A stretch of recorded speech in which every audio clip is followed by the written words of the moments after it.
This is Inside the Wolf's Den, an entrepreneurial journey with Shawn and Joni Wolfswinkle. Welcome back to Inside the Wolf's Den with your hosts, Shawn and Joni Wolfswinkle. Today we have a special guest with us, Daniel Craig. Daniel is the founder of ProfitCoach and his background and expertise in the field of property management. Today we're actually going to be discussing maximizing your property management profitability with ProfitCoach. Daniel, thank you so much for joining us today. Super excited to kind of get your background. How did this all get started? And what is ProfitCoach, ProfitCoach? Absolutely. Hey, thank you so much for having me on the show, and really enjoyed my opportunity to be with you guys, and you guys were on my show last month. So really appreciate that. But yeah, my background is fairly diverse when it comes to like how exactly I got into this industry. My background's in sales and marketing.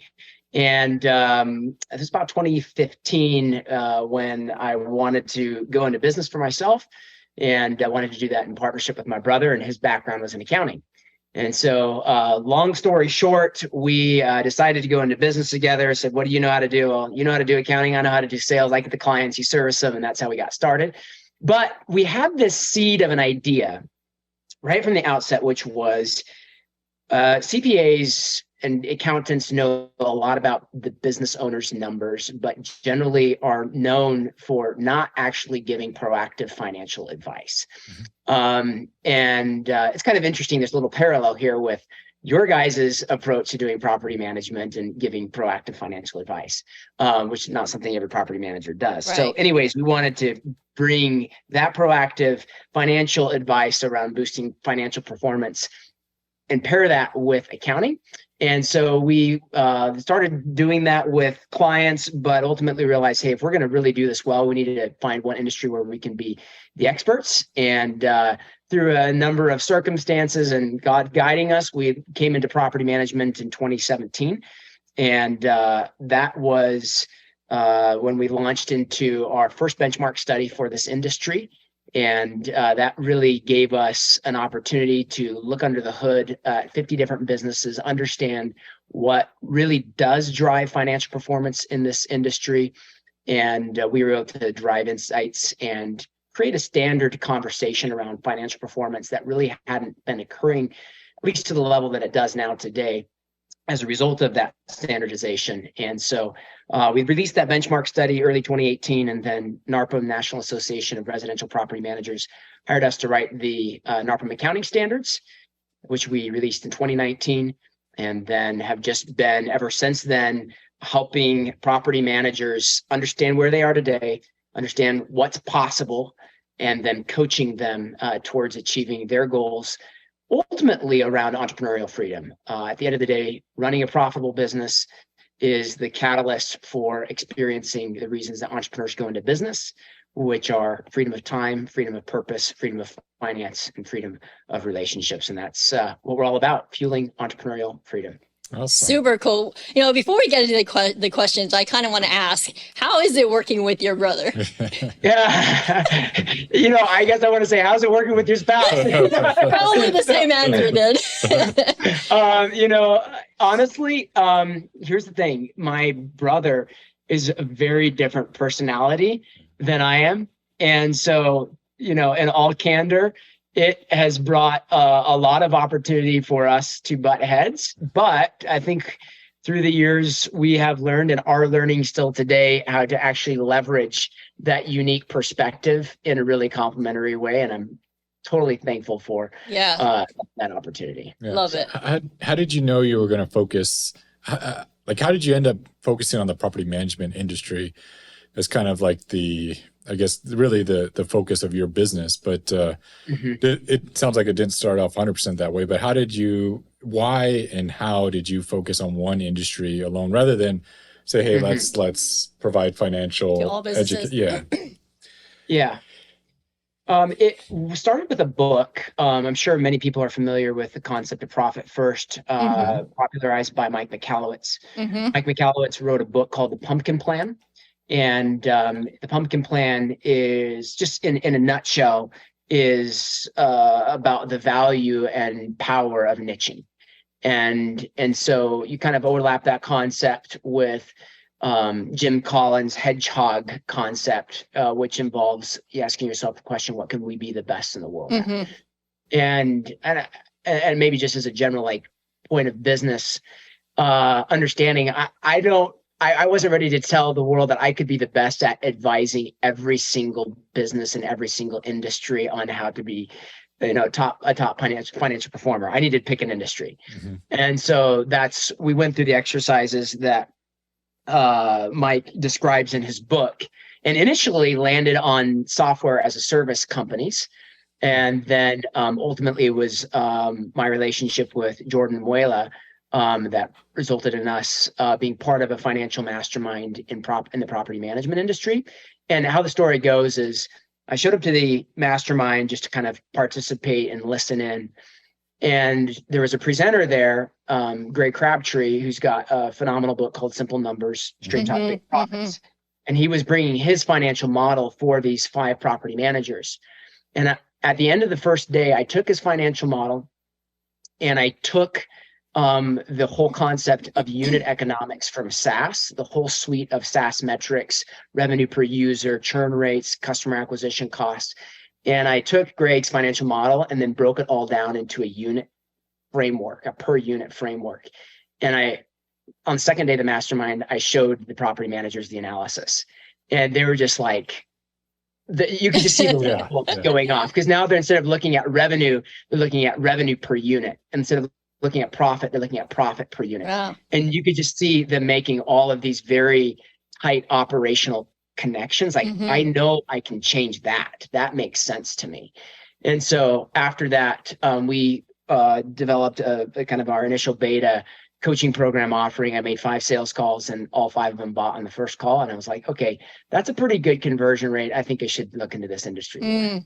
That's awesome. Very cool. Yeah, that's cool.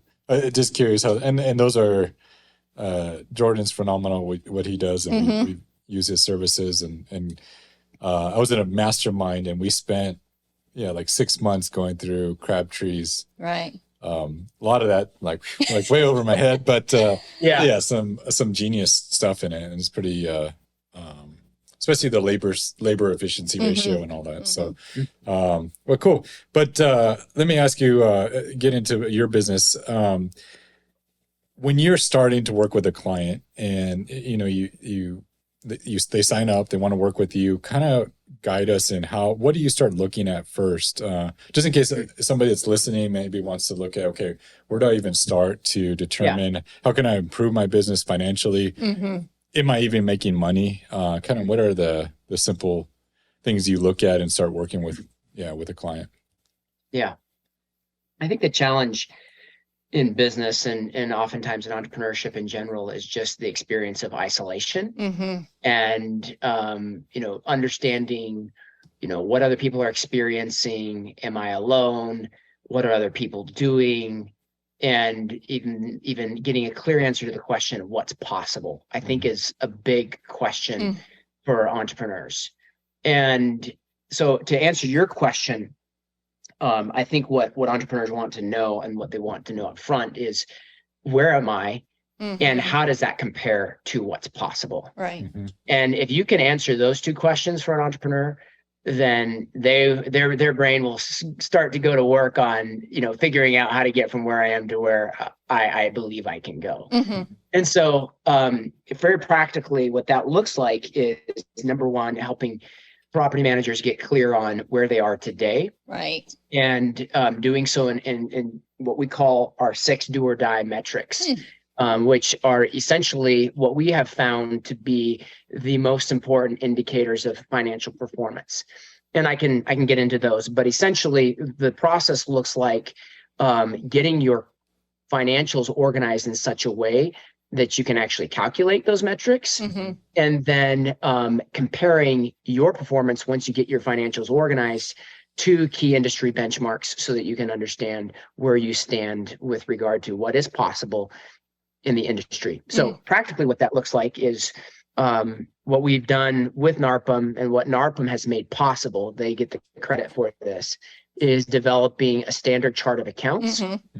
And this is where we start to lose the audience because they're like, "Oh, this sounds boring." You know, what do I? Well, how does the standard chart of accounts in QuickBooks help me? Well, you got to get the financial data, the story of what's happened in your business, organized in such a way that you can actually understand it. Yeah. And so that looks like organizing all of your transactions in such a way that you can then calculate those key metrics based off of your QuickBooks data, and then ultimately compare those metrics to industry benchmarks. So that's where we start. We get people converted to the NARPM accounting standards. And then once that has happened, their data set is then leveraged to calculate kind of a 2-year picture of what's happened in their business over the last 2 years in the areas of those 6 metrics. And then we compare those to the benchmarks, identify what the biggest opportunities are, and then create a game plan around how to take advantage of those opportunities. Yeah. Just curious, because I'm sure there's a lot of people out there that, how many of them though, their books are a mess? Like they don't even know, like, you know, Yeah. it's I'm wondering, just, I'm assuming, and maybe I'm wrong, but yeah, a lot of it, and do you guys refer them out to like somebody else to, hey, let's get all this cleaned up, let's get everything on the right metrics before like working with yourself, or do you guys help them along the way? Mm-hmm. Yeah. We actually do offer corporate accounting services. Yeah. Okay. And so we will certainly help people with the cleanup process. Yeah. Other times we will give them a list of what needs to be cleaned up, and they'll work with maybe their current accountant or bookkeeper to get those items cleaned up. So we can do it, or we can provide clarity on what needs to be cleaned up. But to answer your question about like the general status of books, I would say, you know, maybe 30 to 40% of the time it's pretty messy. And then just in general, everybody uses a chart of accounts that probably started with the default QuickBooks chart of accounts. Right. Yes. And then was sort of, you know, manipulated 1,000 times over the course of 10 years to accommodate for different things. And then, you know, ultimately just sort of looks like spaghetti in many cases. So not everybody, but that's often how it goes. Yeah. That's I guess the one benefit of we're part of franchises, so I shouldn't say this. I should say this differently. This is the one benefit of franchising is like, at least, you know, everybody's on the same, you know, chart of accounts and so that. So everybody's the same in uniform, and they use that to compare each other and accounting and all that. But I couldn't imagine what you see. Yeah, it's got to be it looks like spaghetti. Yeah. So yeah. So go ahead. I was gonna say, Daniel, what are some common challenges or misconceptions that maybe business owners and property managers face in achieving profitability? Yeah, there's a couple of things that come to mind. Maybe one of the common challenges, just from a practical perspective, is that in this industry, there's a lot of different potential business opportunities that relate together. So you have property management, you have real estate sales, you have maintenance, and then inside property management, you've got, you know, long-term, short-term, commercial, HOA.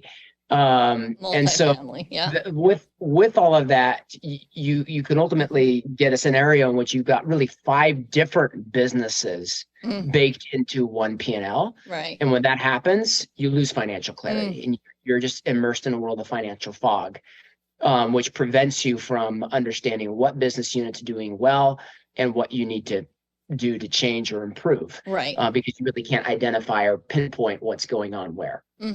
So that's one of the beautiful things about the NARPM chart of accounts, is it helps break those things out so that you can really get clear on, all right, let's look at maintenance separate from brokerage, separate from property management, and within property management, break out the different types. Right. So I would say that that's one just practical challenge. We had a client that joined us back near the beginning. I think it was in 2018 or 2019. And, you know, she was looking at a modest 5% profit. And then when we pulled back the brokerage, her property management business was losing 7%. And then that's where I think you get to challenge number 2, which is mindset issues around what's possible and people's belief systems that sort of entrench them into a certain experience and result, such as, well, my maintenance is a loss leader for my property management, or my property management is a loss leader for maintenance or brokerage. And I certainly understand that, you need to take everything together, and there can be a degree of Peter robbing Peter to pay Paul. Right. But at the end of the day, each of these business units can, and in my opinion, should be profitable and can stand on their own. And so I think just having the belief that is possible is an important mindset shift. The third thing that comes to mind in terms of just like common challenges, I could probably go on this for a while, so you guys go for it. It's good. It's awesome. Is the interesting connection in people's minds. Let's see how to say this. They believe that quality of experience equals perceived value.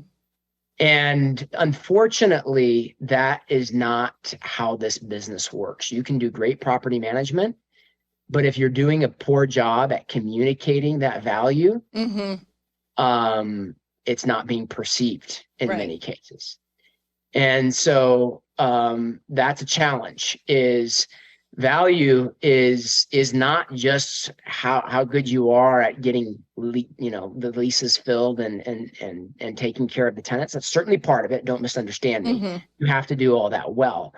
But what I'm getting at is where people's perception of value, your client's perception of value, then ties into your perception of what they're willing and able to pay. And the point that I'm trying to make here is that we see clients that presumably have relatively the same levels of service, but are charging vastly different amounts. And as a result, are experiencing vastly different results. And there's a lot of property managers out there that are working really hard, chasing their tails, perhaps sometimes unnecessarily, but I think providing a good service. They're not making much money because they haven't, in many cases, gone through the effort of actually making sure the value is being communicated and then defined by a pricing structure that reflects that. And so that's why we say pricing is the most dynamic lever for improving profitability. Value maximization, not just in terms of what you do, that's very important, but in terms of what you communicate and in terms of what you then request back in the form of your pricing structure. I think that's a big challenge, is people realizing that there's more value they're providing that perhaps isn't being communicated, and therefore it's being received because their pricing doesn't actually reflect that value. Yeah. That's probably never, you hear it all the time about being,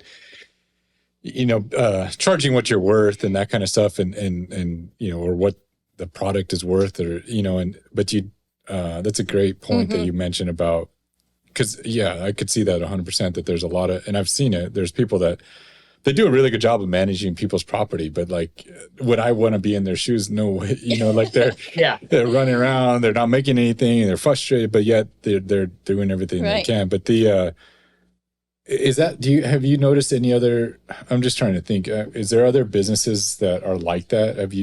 Where you can be working really hard, but your clients aren't seeing that value because it's either not being communicated or, I don't know. I'm just thinking. I mean, I would say that is just a general experience in business.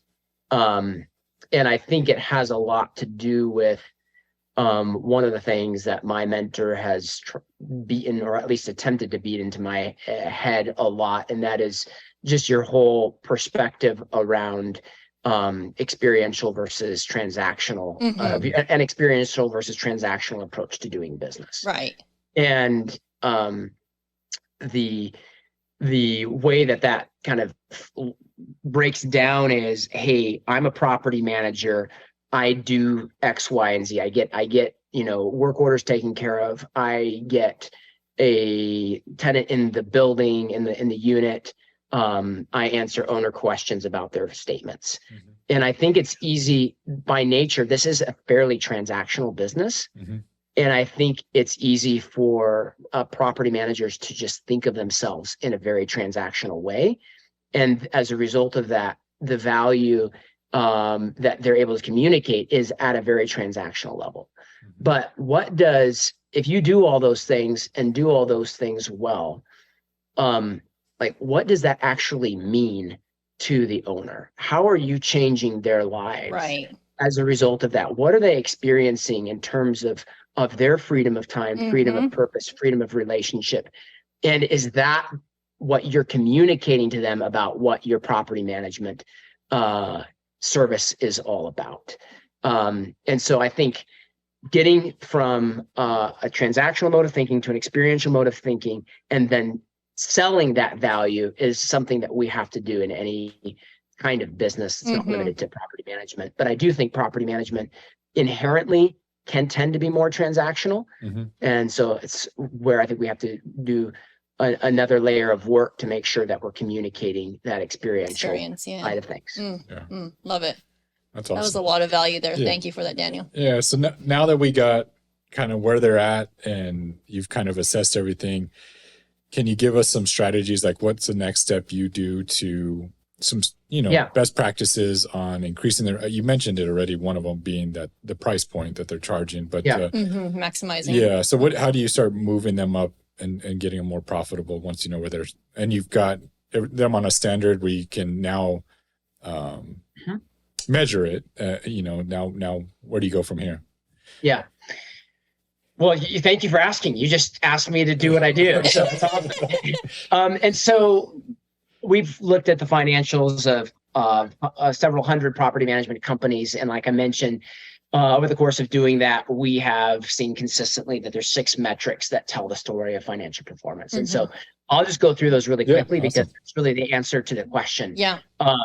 Number one, from a philosophical perspective, as we've talked about, you got to get clear on where you are today. And so what does getting clear look like? It looks like getting clear on your performance in these 6 metrics. Number one, profitability. Okay.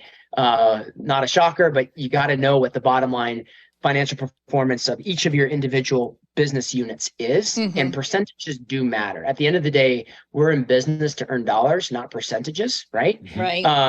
But percentages tell us something about the health and efficiency of the business model.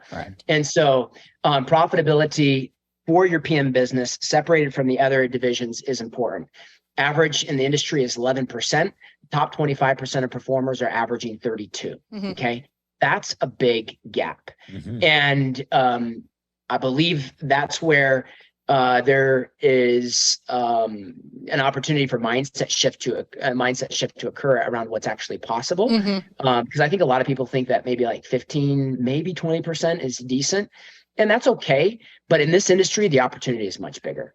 So number one, profitability. Number two, then the next 5 metrics really are what drive metric number one. But number two would be your direct labor efficiency ratio. Shawn, you just alluded to this a little bit. This is a concept that was really popularized by Greg Crabtree. And this sounds complicated, but simple. Okay. The metric is simply this: how many dollars of revenue do we get for every dollar that we spend on direct labor, which are the people that are doing the property management work? Okay. So not management, not sales and marketing, the people delivering property management.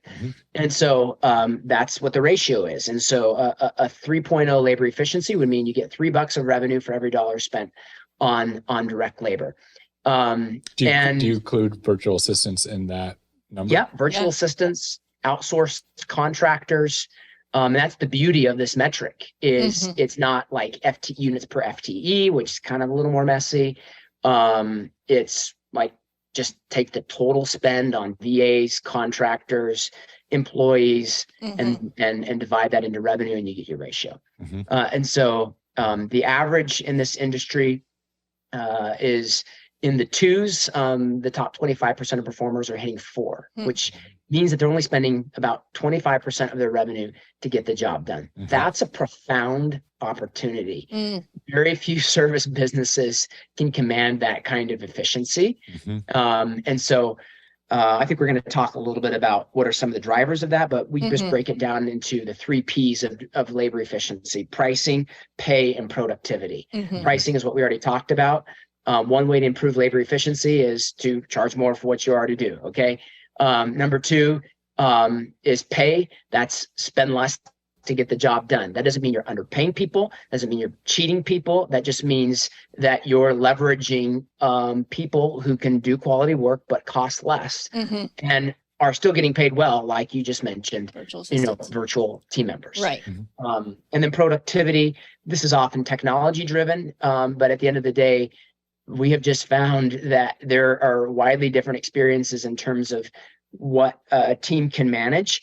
And some people have found a way to manage more units. That's a big conversation, but ultimately it comes down to asking questions like, what are we doing that we shouldn't be doing, that we're not even getting paid to do? Where are we experiencing scope creep? Number two, what are we doing that can be done faster? Where can we leverage technology? And what are we doing that can be done cheaper? And how can we segment the work? Like a great example is, traditionally speaking, leasing has been done by historically licensed agents. And the question is, well, what does actually legally, what needs to be done by the licensed agent? And what part of the leasing process could be done by someone who costs less for the administrative portions of the process? That's the kind of thinking of breaking down the work, segmenting it, and making sure the right people are doing the right task in the right order. So that's number two. And then that's direct labor efficiency. Number three, revenue per unit. And this is really a beautiful metric because it doesn't matter if you're 200 units, 300 units, 1,000 units, 2,000 units, still the same number. How many dollars are you getting in revenue per unit? And that's a long conversation, but we have some fantastic benchmarks now as a result of the NARPM accounting standards that can give us a sense of what's possible in terms of revenue per unit as a percent of average rent. And so that's where we start. Like, what is your average rent? What is your revenue per unit as a percent of average rent? And how does that compare to what other people are doing in that same rent bracket? Number four would be your unit acquisition cost. Really just understanding the efficiency of your growth model. How many dollars are you spending to get a new unit? Right. And you improve that by improving your cost per lead and your conversion rate. What's the average right now? In terms of unit acquisition cost, the average is, I've got the benchmark. The top 25% of performers are doing $769. But in terms of the average, it's going to be like 1,500, something right around that. I take that back. 1666. So, yeah. Cool. Number four. I think we're losing a ton of listeners. It's like all going over their head, but this is all great. This is great stuff. Keep going. Yeah. So, do you want to? I'll just wrap up that. So, that was number four. Number five would just be your churn rate. And that just tells us a lot about the stickiness of your customers and what percent of them are leaving you every year. And then number six is kind of your labor, your non-labor cost as a percent of revenue. So, aside from marketing spend and your labor spend and your payroll taxes and benefits, how much are you spending on overhead like facilities and other operating expenses as a percent of revenue? And oftentimes we just find that companies get really fat and they don't realize it and have way too much unnecessary cost in their business. So those are the 6 metrics. That's awesome. That's great. Yeah. I was just, we're playing and Brett's listening in the background when I asked that question because he's been running our sales and marketing. And so that's something we go over every couple of weeks. So it's just, some of it's reassuring. Some of it, I'm sure we're in that fat, bloated category at times. Yeah. And so I'm curious, from your experience, I have to ask this, as especially people, we're going to speak just property management right now, but as they grow in door count, are you seeing their profitability go down or not necessarily? Is it? So the top 25%, is that including everybody or is there different buckets, there's a 2,000 door management company running, whatever it was, 32% profitability. Yeah. And as you grow too, I think it's hard to really manage the risk, how it can impact profitability as well. So maybe you can talk about that as well. Just in terms of the way that your growth rate can actually make it more difficult to maintain a certain level of profitability. Is that what you're getting Yeah, at? yeah. Yes. Yeah. Great questions. So to answer your first question, the benchmark is just across the industry, and you're going to find that there's probably companies from every size in that bracket. And so, generally speaking, I'm somewhat size agnostic because I've seen really profitable companies at all stages. However, in our last benchmark study, we did do some analysis to look at specifically this question of how does size impact profitability. And so when we looked at it on a per unit basis, the data was a little less clear. But one thing that was clear was 0 to 250 is where the least profitable companies generally are. And so have I seen really profitable 100 unit companies? Yes. But I think generally speaking, what's challenging at that size is like, if you want to actually as an owner, be working on the business and not in the business, you have to achieve a certain level of scale such that your what we would consider management labor is not saddling the company with an undue burden of expense relative to its size. Okay. And so, I hope people got that or especially, hopefully a lot of the RPM franchises got that because we speak that so much about, they don't realize it. You would be surprised the huge amount that are under 250 doors. Like there's a lot of, and it's like, number one, it's brutal down there, but it's, it's like they got to get through that as quickly as possible because it's just, anyway, sorry. But no, that's a great point. I mean, and I think that really part of the answer there is just like, what are your aspirations? If you want a passive business that passive residual income and you're, not working in the business and on the business, but you're still involved, it's really going to be challenging to do that under 250 doors. Can it be done? Yes, I've seen it done, but it's challenging. So then the next segment is in our analysis. Well, we looked at 250 to 400, 400 to 600, 600 to 800. And honestly, we did not see much of a difference there. Where we saw a difference was actually 800 to 1,000. We saw actually a jump in profitability. And then we saw a dip at 1,000 to 1,500. And so my theory on that is that when you go, from like 600 to 800, you're sort of reinventing yourself a bit from a management structure. Right. And then that probably happens again over 1,000. It does seem like maybe there's a sweet spot in the 800 to 1,000 units range. However, I think it's better to answer this question from a revenue perspective. And interestingly, the data is basically the more revenue, the better. People at 0 to 500K were averaged 3% in 2021. 500K to $1 million averaged 12%. $1 million to $2 million averaged 12%. $2 million to $3 million averaged 17%, and $3 million plus averaged 24%. So, wow. Yeah. I got to be careful. That's what the data is. I got to be careful about like reading too much into that. You're the data guy, so. I'm going to go with 800 to 1,000 as the sweet spot as best as I can see.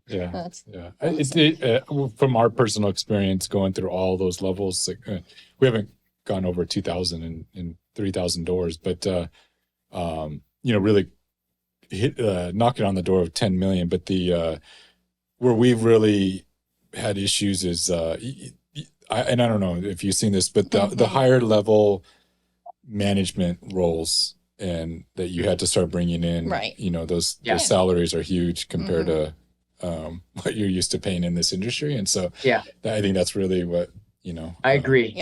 That is Great Crabtree talks about a concept called the black hole, which is between 2 and 5 million. And I think the basic idea there is that that's the point at which you're building a management team. And like you said, like it's really expensive. Right. And it's a little hit and miss. I've seen a lot of, success with hiring upper level management, but it's challenging. Those are challenging positions to fill and maintain. Right. Correct. Yeah. Yeah. Awesome. Well, let's get into the topic of utilizing technology to improve profitability. So how Yeah. can property management business owners use tools and technologies to help improve profitability? Yeah.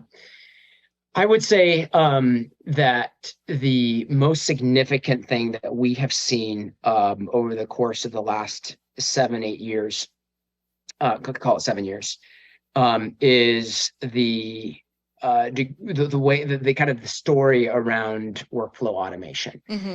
And we have seen, early on some homebrewed solutions that looked really promising, and ultimately, We've been there.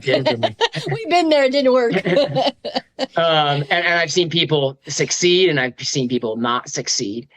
With that, we saw sort of this kind of migration from checklist to then Asana to then Process Street to HubSpot was like, all right, we're going to go all in, Right. and we're going to do HubSpot. And that was a rage for a period of time. I think. Have you been following us? Yeah. What's that? Have you been following us? We thought Zoho was a solution, and we tried that. We tried that same path. Yeah. So we tried that same path though. Yeah. And I've seen people, gain various levels of success with each of those tools. But I think the challenge has been, well, is there something that's out of the box for this industry? Right. And that in my opinion is what makes Lead Simple an appealing solution here. Yeah. So 100%. So I would say, just in terms of like the one of the biggest technology opportunities, it is workflow automation. But here's the thing: it's not technology, and it's not remote team members, and it's not all of these different kind of hacks. Ultimately, they're all important, but it's really the mindset of the owner around their belief that their job is to architect the way work gets done. Right. And it's the ability to step back and say, all right, like, I'm going to embrace this opportunity to not be a property manager, but to really understand the mechanics around how do we architect the way work gets done. That I think, and then coaching your team to do the same thing, particularly your mid-level managers. Right. Think the same way is where the money's made. And I think then you put the technology solutions, you put the remote team members, and you put, the various things that we talk about in the industry as means of gaining efficiency in the hands of that person who is going to own the outcome around architecting the way work gets done. And I think that's where the magic happens. Nice. Can you elaborate, just explain a little bit? Give me some examples what you mean by architect the way the work gets done. Yeah, for sure. So I think stepping back at a couple of levels. One would be just I'll break it down into team structure and process structure, and then layering on top of that, your workflow automations that reflect team structure and process structure. And so, are you the kind of person that's stepping back and saying, all right, this team structure works for us today. What about, if we doubled or tripled or quadrupled the size of our portfolio, the number of units, what would have to shift? What would break in terms of the way we're currently doing things? And then getting into things like, what is the best use of each person's time? We've got this leasing job. What are the different segments of that job, and who should be doing what? So that's kind of the team structure. And yes, certainly at the level of pod, squad, departmental portfolio, but even breaking it down further in terms of like specific processes, who is best equipped to do what, and how does how do we best integrate other labor types, perhaps at lower costs, into that process. And then from a process structure, again, it's kind of correlated, but what are we doing that is delivering value? Where is the value being created? And how do we structure our processes to reflect that, so that we're, spending time on the things that create value? And then just, straight up, efficiency, like where are the bottlenecks in the process, and how do we restructure the process to eliminate the bottlenecks? So I think it's really, those are just some practical examples, but someone that's not in I'm going to go to Lead Simple, hire their implementation team, and they're going to make my business run more smoothly. And I think we can both agree, that's the common approach. I wish, that would have been nice. Yeah. No, and I agree. You probably, there's a lot of in this industry that are just, stubborn on, I think I've seen it being now with Neighborly's our parent franchisor, but it's across all of them. It's all of them, all like plumbing. They're all, it's the same, I don't know, stubbornness to get people to change. But this has been, hopefully people got a ton of value out of this. This is all great stuff. I love talking about this. I could geek. We could be here a couple hours. Yeah. I could just get on into it. Yeah. But some questions that we always ask, our guests is if you could go back, and this is probably only a few years ago because you're pretty young now, but go back into your early 20s, what advice would you have given yourself? Yeah, good question. One of the things that came to mind as I was thinking about that was I did have some great mentors in business and some great input.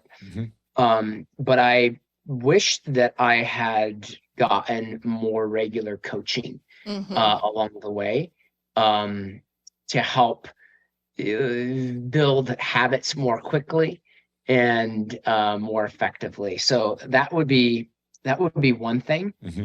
I think also I've thought about this, and I've kind of come up with a number of things that I would do differently. Another one would be just focus, getting to focus faster. The entrepreneurial squirrel in me is alive and well, and it's in all of us, so don't beat yourself up. Yeah. So I think just the realizing and acting on the need to focus. There's been points where it's really worked. I mean, our focus on this industry has been tremendous. But then, even inside, what can we be best in the world at? Focusing sooner and faster. Right. So those are a couple of things: focus, and then really becoming a much better planner in terms of my daily allocation of time. Is something I'm working on now, and wish I would have done that sooner. Do you like the one-on-one coaching or the kind of mastermind style of coaching? Yeah, I see value in both. I was specifically referring to one-on-one in that context. Yeah. Now, Daniel, what is your next? What are you looking to accomplish in the next 5 to 10 years? Yeah. So thank you for asking. Our point of view on this industry and what makes a significant impact for entrepreneurs in this industry is what we've articulated as community-driven finance. And the idea there is that when we can find ways to do business and specifically look at finance in community, where we can understand who are the top performers and what are they doing and what are the best practices that emanate from that top performing cohort, that's where change happens. People see new opportunities and they take advantage of them. And so we've done that with the NARPM accounting standards, or NARPM has facilitated that. We've been a part of that with NARPM on the financial side of things. What's next for us is doing the same thing on the operational side of things in terms of key standards of performance. We're talking about everything from metrics around is the job getting done to and I'm speaking of things like, days on market Right. and occupancy and turn times and all of that sort of thing, to how is the work getting done, which is like, how many work orders should an average maintenance coordinator be able to handle in a day? Those kinds of things. So really going the next level towards what does top operational performance look like, and of course that ties back to financial performance. Right. And then what are the best practices that emanate from that data? So that's what we're looking towards in the future. And I think that there's a lot of opportunity there, especially as people adopt platforms like Lead Simple, where there's going to be a lot more operational workflow data available, and we can start benchmarking certain workflows and key operational metrics that I think will give a lot more clarity on what's possible and help us help our teams be the best they can be. Awesome. Yeah, awesome. Well, you are already making a huge impact in this industry, so thank you for that. I hope you guys got a ton of value here. So I'm excited for our listeners to get to listen to this. And so, thank you, Daniel, for being on here today. Absolutely. Yeah. So how can, if somebody's interested in learning more about, what you do and what you offer, where can they get a hold of you? How can they learn more about the Profit Coach and hopefully hire you, to make their business more profitable? Absolutely. So. Absolutely. Just shoot me an email personally at daniel@pmprofitcoach.com. You can go on our website, pmprofitcoach.com, and right on the homepage, there's an opportunity to schedule. There's a Calendly embedded to it, schedule what we call a financial review call. And you're like, yeah, that just sounds like a glorified sales call. Well, obviously, we are going to see if we can help you. But what we actually do in that call is have you send us your P&L in advance. And we're actually going to calculate a number of these key metrics that I mentioned on this podcast today for you on that call to help you get a sense of what the opportunity is. And then once you're clear on that, we can talk about whether or not we can help you capitalize on that. But we want to help you just get some financial clarity. And ultimately, whether or not you work with us or not, we're doing everything we can to provide content and resources to the industry to help maximize entrepreneurial freedom. That's what we're about. Yeah, sweet. Love it. Yeah. So when are you going to start? Thank you guys for having me on. Your own mastermind. We'd sign up if you think about making a mastermind, a financial mastermind. That'd be awesome. Focus, Shawn, remember? Yeah. He's already wanting to start another business for you, Daniel. Yeah. It goes along with the guys. Profit Thank Coach. you. Yeah. No, but we had a great time and we appreciate it. And, again, thank you for joining us. And we would love to do this. And we'll probably need to have another repeat and go over some other details later. 100%. Yeah. So thank you. Lots to cover. Yeah. All right, guys. Well, thank you. And we'll see you next time. You've been listening to Inside the Wolf's Den, an entrepreneurial journey with Shawn and Joni Wolfswinkle. Tons of entrepreneurial podcasts are out there, talking. But Joni and Shawn are living it every single day. Their portfolio now includes many franchises and medium-sized businesses. We talk about the trials and motivators of successfully running a business. Join us again soon for another podcast. But until then, reach out on the website at InsideTheWolfsDen.com, on Facebook at Inside the Wolf's Den, on Instagram at Inside the Wolf Den. We'll see you again soon. This is Inside the Wolf's Den. We'll see you next time.